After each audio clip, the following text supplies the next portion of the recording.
Why, hello, Nicholas. Jolly Hello old there. Snake Nick. How you doing? I am just dandy after seeing you and hanging out with our buddy Bert over the weekend. Bert, who yeeted his fucking head off my ceiling. That poor bastard. Oh, man. He's always active in the chat, though. Well, I hope he's here listening because that was. I got to tell you, though.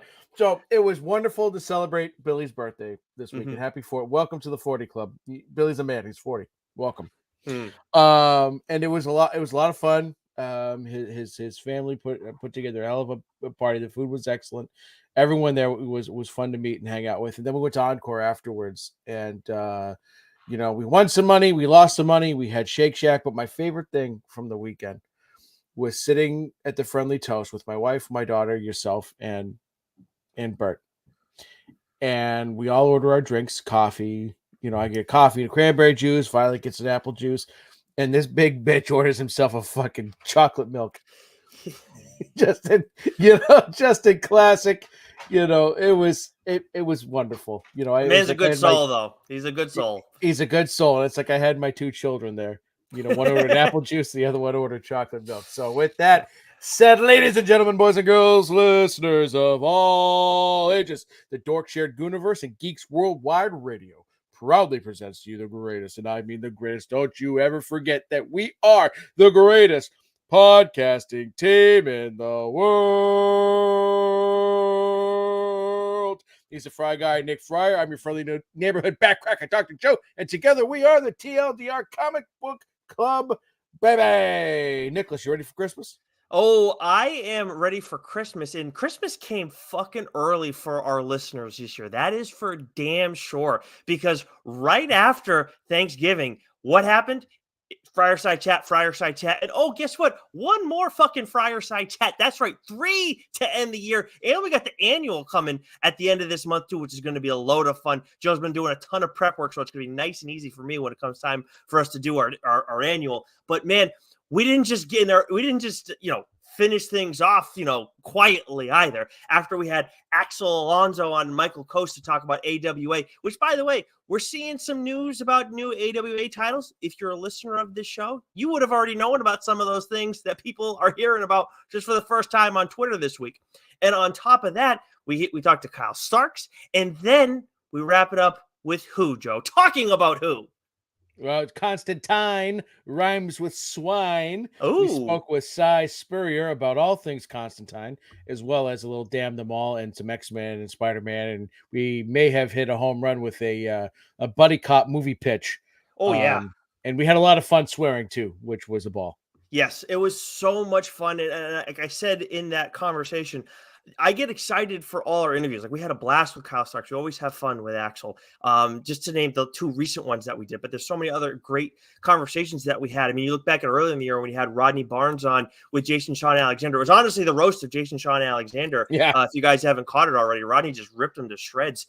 Worse than some of what we saw in Philadelphia 32 this week, which we'll get to later. But talking with Si getting to talk to the current writer of Constantine, and we had talked to Si before about Step by Bloody Step, and had a great time then chatting with him. Doing it here, man, it was just so much fun getting insight into his process. That was something I really wanted to learn about. So really enjoyed that conversation. If you haven't checked it out already, go check it out in our audio channels. It's the only place you're going to find that conversation. Make sure you subscribe to one of those. If you're just watching us on one of our streams, whether it's Twitter, Doc's Twitch stream, or our YouTube page, if you only watch us there, make sure that you go and subscribe to one of our audio channels, Apple, Stitcher, Stitcher doesn't exist anymore, Spotify, Pocket Cast, all those places. And make sure you leave a 5-star rating and review. We're seeing you do it on Spotify. Thank you very much. I appreciate it. Only leave the highest rating and review you can. Otherwise, you're going to learn the real meaning of Backcracker. But without further ado, Joe, we've got some new comics to get to. Why don't you start us with what you've been catching up on? I didn't catch up on a ton. Phantom Road issue 7, by Jeff Lemire and Gabrielle Walta. And House of Slaughter. I was up and now I'm back down. So I don't know. Wrap up this arc, maybe. I don't know. You have. I've never seen a more up and down relationship with a book than you. I know, right? What I really want is just more Something is Killing the Children, but that arc just ended, so it'll be a bit before it's back. But yeah, it's just, I don't know, man. Like, there's definitely peaks and valleys with this particular title with me. Sure. Yeah. No, I can't blame you. Can't say blame you. You stuck it out for quite a long time. As for me, although Joe would like to tell me that nobody fucking cares what I've been catching up on. I did finally catch up on Transformers 3. Continues to be an outstanding book. If you at all care about Transformers, make sure you go read the start of this Skybound run. Yeah, for real. It's so good. The Devil That Wears My Face, issue 3, and of course its companion series, The Devil That Wears Your Face, issue 3. But from Mad Cave, it's this is a book that will be talked about on TLDR. Joe, I don't know if you will actually be able to read this though, because it's going to give you nightmares. Just Fair enough. Cormac's just he's doing Alex Cormac things. It's terrifying. And then X-Men Red issue. I'm sorry, not X-Men Red. X-Men Dark issue 5. Or Dark X-Men. What the fuck, dude? Dark X-Men issue 5. Either way, I didn't realize it came out last week till I got to the comic shop, so I screwed up on not reading it ahead of last week's show. But that was the end of the arc. It seems like it's the end of the whole story. So either way, I can talk about this on the show as soon as possible. So whenever our next mainline episode is, which will probably be in April at this rate, I will be talking about Dark X-Men. Maybe I'll get the fucking title right too. Before we get to what's actually out this week, Joe, you got a little early look for us, if I'm not mistaken. Yeah, I saw this. This was a retweet from David Andrew of a Tim Daniel tweet talking about saying, "Hey, if you want an advanced copy of our upcoming title Morningstar, hit me up. I'll send it to you." So I did, and Tim very thankfully sent me a copy. I was very excited to get this. So Morningstar issue 1. This is from I forgot to write down the fucking the studio. It's Vault. Mad Cave. Mad Cave. Why did I write fucking Vault down? I don't know. Because you remember him writing the plot, which I talked about on the show a while back. But yes. Morningstar from Mad Cave. Thank you, Nicholas. I'm a dunderhead. Well, we work well together. That's why we work. We're peanut butter and jelly. I got the jelly, baby. And Bert's our Love you, Bert. So written by Tim Daniel and David Andrew, who I talked to. He wrote Resonant, which I talked about on this program way back when, a book that I absolutely love. Art by Marco Finnegan, with colors by Jason Wordie, with letters by Justin Birch. And so this book is awesome. This book comes out, I believe, the end of March, the 27th. So you got more than enough time to run out to your local comic book shop and throw this on your pull list, because the FOC for this will probably be early February. And this was a tremendous first issue. I absolutely love it. One thing I loved about it, struck me right away, was the art, because it sort of had a Sean Phillips, Jacob Phillips kind of vibe to it, right? And you combine that with the colors, it just sort of had this sort of old school classic feel to it, which I loved. And so it revolves around a pair of smoke jumpers. So these are guys that sort of go into the wildfires, and they've got to, either work on putting it out or seeing where the danger spots are. And then, so right from the get-go, you are thrust in a very sort of high tense situation where you have these two guys, these two firefighters that need to get the hell out. Right. This shit is, at an 11, and they're trying to escape and get their way out. And in the process of escaping, as you'd imagine, things go awry. And then we, flash forward, they didn't make it. That's not a huge spoiler, but it's what sort of transpires from that point on, where one of the firefighters' families trying to sort of reconcile with his death and sort of come to peace with everything by going back to the scene where everything went down. And it was paced well, it was drawn well, it was written well. The suspense, the intrigue, especially the way it ends, right? We always talk about this, Nicholas, right? It's got to set its hook, right? That's why they call me the fisherman. I'm going to give you fishing references. It sets the hook and reels you in. See? But it was excellent. It does exactly what you want, first issue to do. So Morningstar, go out, throw it on your pull list. everything about this first issue was absolutely excellent, and I highly recommend it. So absolutely thrilled I was able to get such an advanced copy of this to share with everyone, and hopefully I'll remember to plug it as the FOC gets closer again, so people don't forget to throw it on their pull list. Yeah, I'm excited to check this one out too. I felt like, obviously you get this advanced copy that you kind of automatically get dibs. You did the legwork for that. We'll see if, we have conversations with any writers at some point down the line. Doesn't mean anything's in the work, but I imagine that would change things. And that's why you haven't necessarily called dibs, but that's a conversation for another day. It is now time for us to get to what's new. Joe, what do we have for trades coming out this week? Not a ton. Really, mostly just from Marvel. Makes sense. This is a slow time, But we have Yoda, we have Venom, Modern Era collection. We also have Death of the Venomverse, written by a friend of the show, Cullen Bunn. I got to talk about that. I had dibs on that one. Jeez. Yeah. Yep. And then Wow. Loki the Liar. So that was pretty much it. Okay.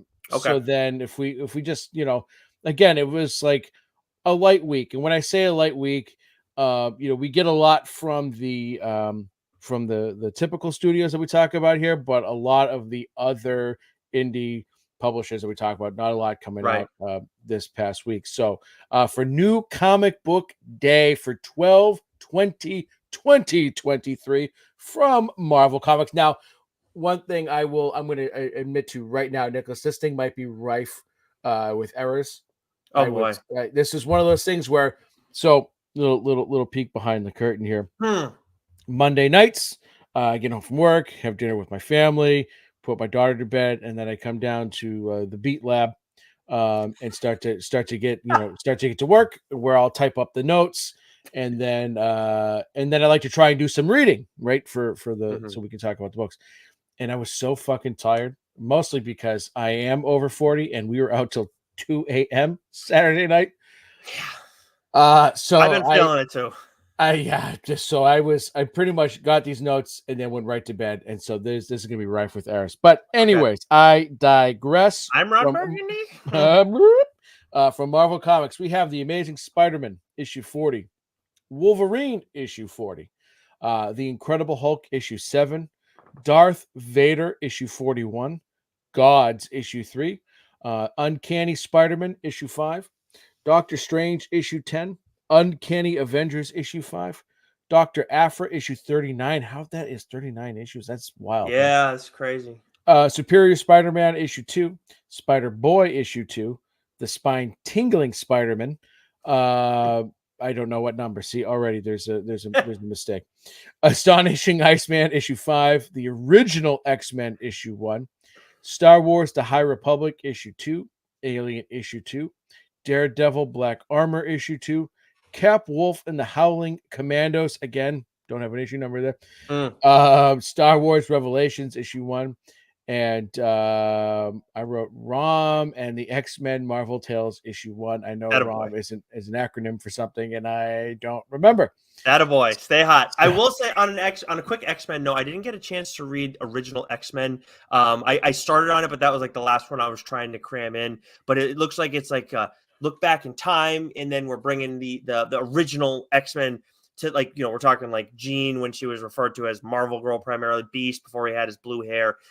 We're having those characters, and then we're dealing with something that's happened in like an alternate universe. It seemed like it had potential. It had good rhythm to it. So I'm going to check that out. Maybe when we're doing catching up ahead of our annual, I'll just give a quick note on how I feel about that.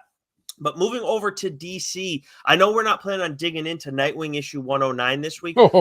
That continues to be one of the best series in comics, and probably the best series between the big two. Right? Although I know you've been loving Detective as well, but I do want to note the information that we find out at the very end of Nightwing is like jaw-dropping for anybody who gives a shit about the character. So something to check out, even if you haven't been reading Nightwing, or at least try and make yourself aware of, because some crazy shit's going to be happening with that character very soon. Yeah. Batman, Superman, World's Finest, issue 22, Superman, issue 9, Wonder Woman 4. Yes. Okay. Catwoman 60, Justice League Justice League versus Godzilla versus Kong. I believe this is issue 3.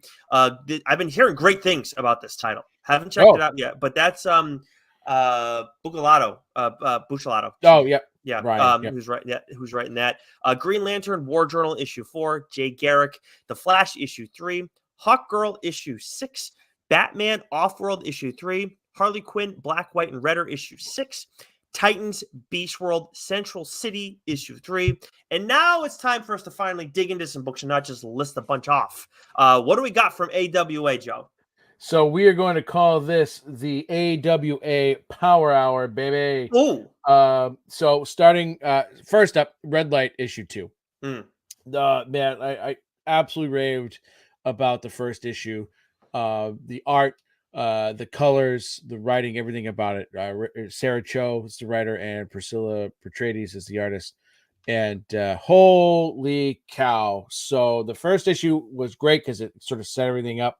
And you sort of, you get those dominoes, and then those dominoes just fucking explode in this second issue, where you get a lot of, there's a lot of like, how this is a hard one to talk about without spoiling. But we get a series of events for, we'll call it the Great Escape, and just how, all the planning that goes into it, and then how everything sort of, culminates and how it ends. And this, I mean, this was so much happened in this second issue that I'm like, I can't fucking wait to see, what's next, because where is it really gonna go? Because you would think like a character who's trying to escape from somewhere, it would maybe take an issue or two to kind of get there. No, man, this book's not fucking around. It gets there. And the way that it ends with the main bad guy there, Mister, and man, he's not happy. He's not happy. So I can't wait to see what unfolds, for the two main characters there. This was just, aside from it being like wonderfully naughty, it is viciously violent and action packed, and this is a fantastic series. Just, it's a great way for AWA to sort of like cap the year that was for them, was to sort of end, with this title going into New Year, because it was absolutely excellent. Now, that will not be in consideration for our end of the year awards, because we only have 2 issues out, and we generally kind of cut it off at 3. But what will be in consideration for some TLDR nominees during our annual is Rumpus Room. Issue 4 of that is out this week. Of course, Mark Russell and Ramon Rosales. This issue is a reminder to everybody: if Mark Russell is writing something, you have to check it out. The first 3 issues, Joe, we've both been loving it. We're absolutely outstanding. And this one was operating on like a similar level of of quality throughout. But then somehow Mark Russell and Ramon Rosales managed to like separate this issue from the previous 3, which were great, and elevate this series to a whole nother level. And there's, because this twist, even with me mentioning that there is a major twist in this, you have no clue. You have 0 clue what's about to fucking happen. Well, and this is what I was just talking about, right, with Red Light, whereas in Rumpus Room, we're 4 issues in, there's been a lot of great storytelling, and then it sort of culminates with something big that happens in this, not the twist, but just something big that happens. And it was a nice build to that moment. Whereas when Red Light, like I said, it wasn't fucking around. It just went right to it. And you had 2 different approaches, and they both worked flawlessly. And this was, again, like we talk about like a series just getting better and better with each issue. And Rumpus Room, just like every other bloody AWA book that's come out this year, like it just keeps getting better and better and better. And that, when we had Axel on, he's like, well, he's talking about the madness.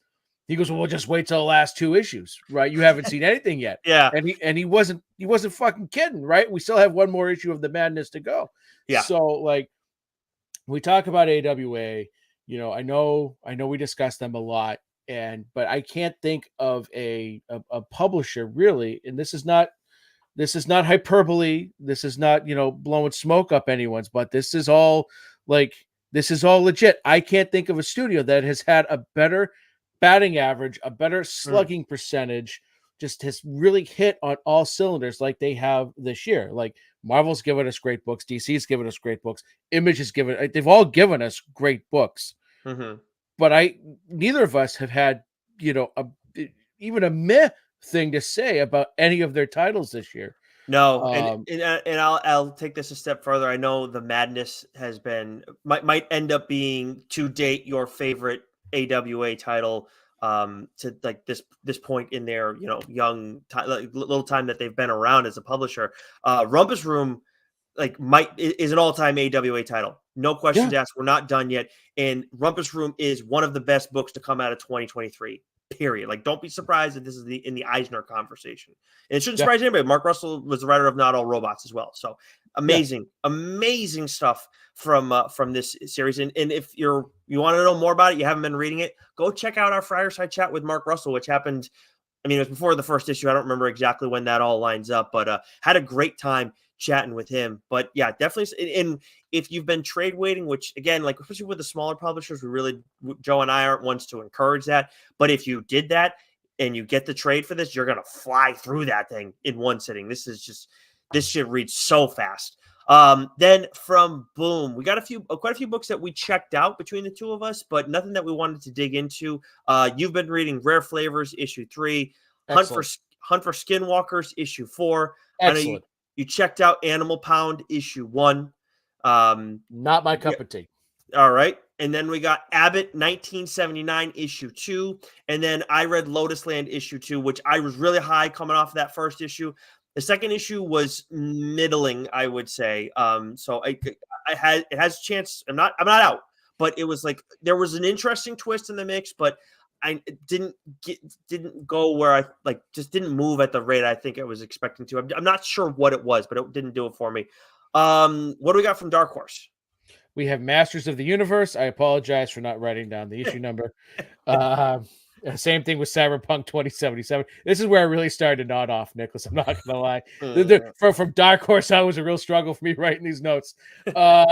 We have Canary issue 2, written by and drawn by. This is Canary. This is a friend of the show, Extravaganza, written by Scott Snyder and drawn by Dan Panosian. So that's it's already this issue's already been out digitally for some time, but it's now out in physical form for those who don't subscribe to Comixology. And I do want to let the people know that the only reason this has not been discussed on the show yet is because the final issue is not out yet on Comixology, and I won this one in our coin toss draft that's still up for debate. But I've got this one fair and square. It's just it's not concluded yet, so I haven't talked about it. So unfortunately, Joe's had to wait extra long. And then last we have Borealis issue 1. Yes, which I did check out, and it has good bones, and it seems it has potential, but it didn't quite do it for me. So something that may do it for other people, but just didn't for me. I know you wanted to check it out, Joe. I'm curious if you end up circling back on it. I probably will. Differently. Yeah. I'll take us through these last few before we round things out with. Surprise, who we'll round things out with. From IDW, we got TMNT 146, Star Trek 15, Star Trek Defiant issue 10, Godzilla War for Humanity issue 3, My Little Pony Best of Fluttershy, who I believe is Mac's favorite character. Skybound, we got Dust issue 4. He's an Applejack guy, but yeah. Oh, I'm sorry. I didn't mean to speak. I spoke out of turn there. My bad.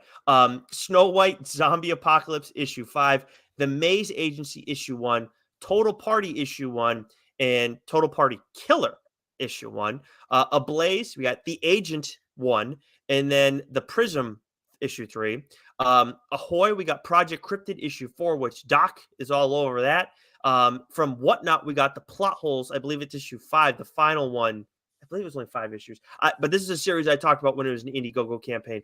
Absolutely kick-ass stuff from Sean Murphy, which he wrote and drew that. And then, Joe, we have Image. Oh boy, yeah. So again, talk about another high batting average week from Image. We have Spawn 348. We have The Deviant issue 2, which you've been reading.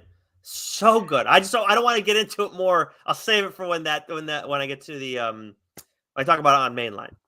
This I should have had under Skybound, but I screwed something up. So, anyways, That's okay. but we have the Walking Dead Deluxe issue 79.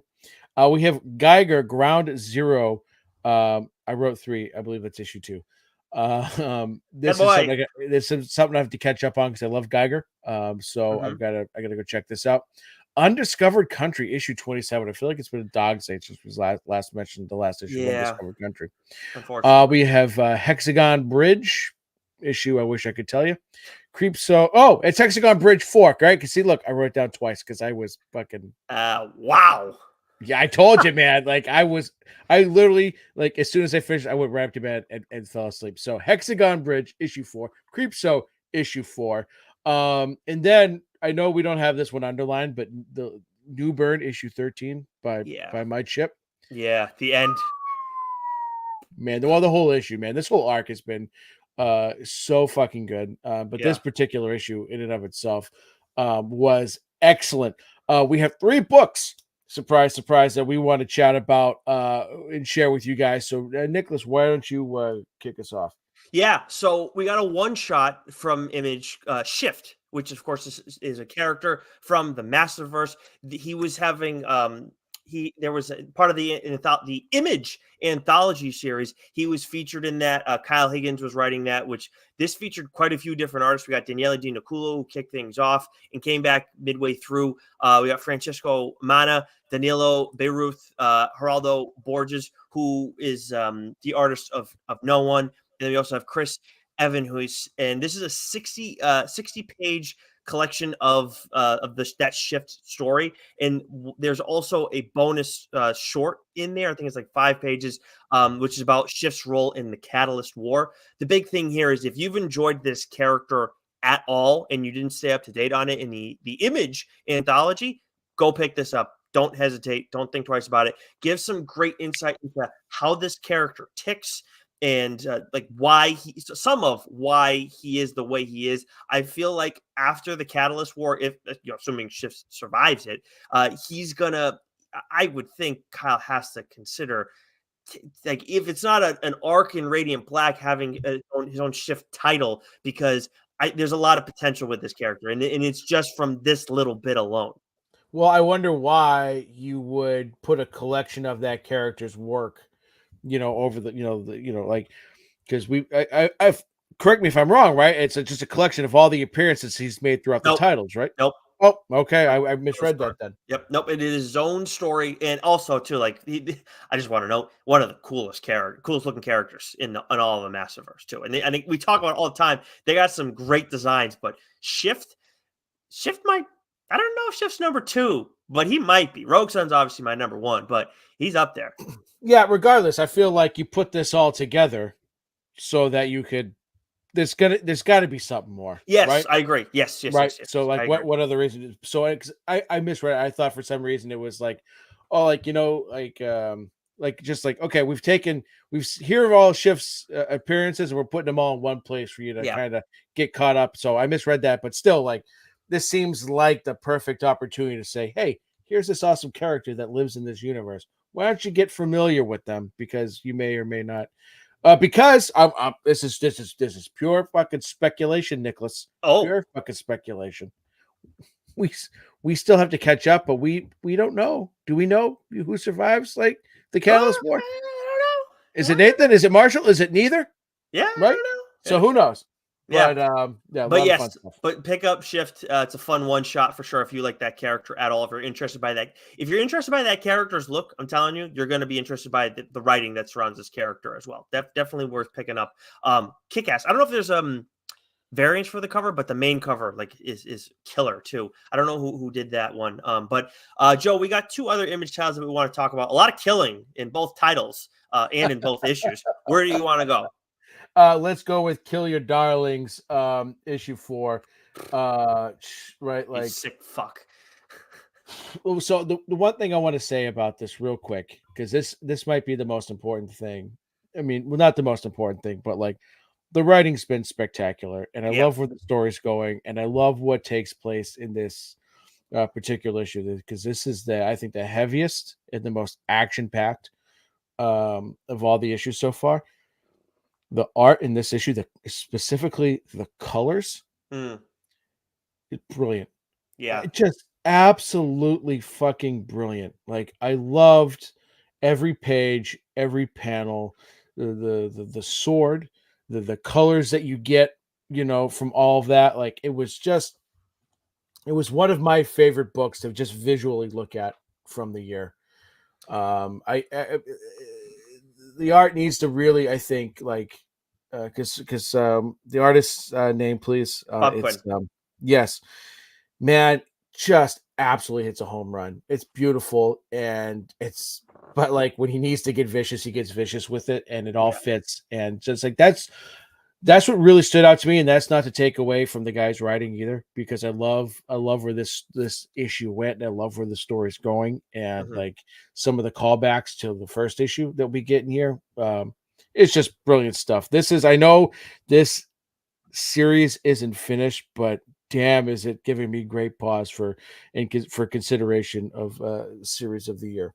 Yeah, but definitely one of the best new series of the year. We'll see where the two of us land. But yeah, Griff Sheridan, Ethan S. Parker, and Bob Quinn all been on the show previously. So again, if you haven't checked out this series, this is the end of the first half of the series. So so the trade should be coming out soon. Definitely gonna want to pick that up, even though I've been getting the single issues of this one. But yeah, you said a lot, and you're absolutely right. Like this issue is friggin' insane. I mean, out of control in the best way.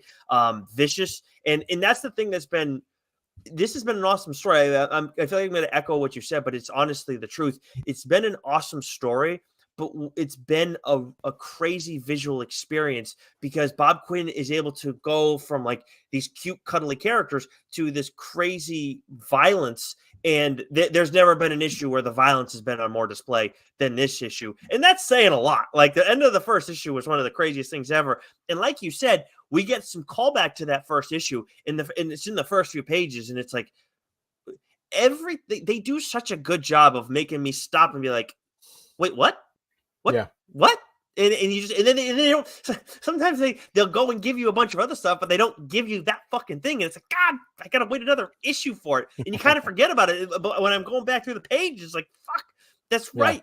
So Yeah. it's such a great ending. And by the way, I if you've listened to that conversation that we've had previously, I highly recommend going back and checking it out because I intend to. I don't know if it was. I think it was Ethan. It might have been Griffin, but somebody said that I could have sworn that their favorite character from this series was, besides like Rose, was or who they were excited for readers to get to know, was introduced in the fourth issue, I think. So I'm curious if that's the case. Who said that? And then because knowing the things that we get, I'm I'm Well, very that curious to just see this. yeah, because if that's the case, like, oh well, fuck, Yeah, So exactly. yeah. Yeah, awesome stuff. And then we round things out with one of those books that just never fucking lets us down. Philadelphia 32, of course, friend of the show, Rodney Barnes, Jason Sean Alexander, and Herman Aram Soup. What do you got for me, Joe? Well, you talk about vicious art, right? And there's just again, this you want to talk about action packed, you want to talk about high octane, you want to talk about just balls to the wall, pedal to the metal storytelling. That is this issue of Philadelphia 32. Now, in the past, like Rodney has always been a very methodical writer and storyteller, Hmm. and his pacing's never been an issue, right? And we've had several arcs with introductions of a great deal of historical characters. And what we're getting now with this arc is we've moved from historical characters to familiar faces within the comic world. And we're not going to say any more than that because I don't want to spoil anything. But it's always jaw dropping. Whenever Hmm. there's an introduction to someone new, you just go, fuck, shit, okay, Yeah. let's go, baby, let's ride. And this issue in particular, like the war is brewing. There and oh man, Yeah. there's another character that we're introduced to here. This like that's not a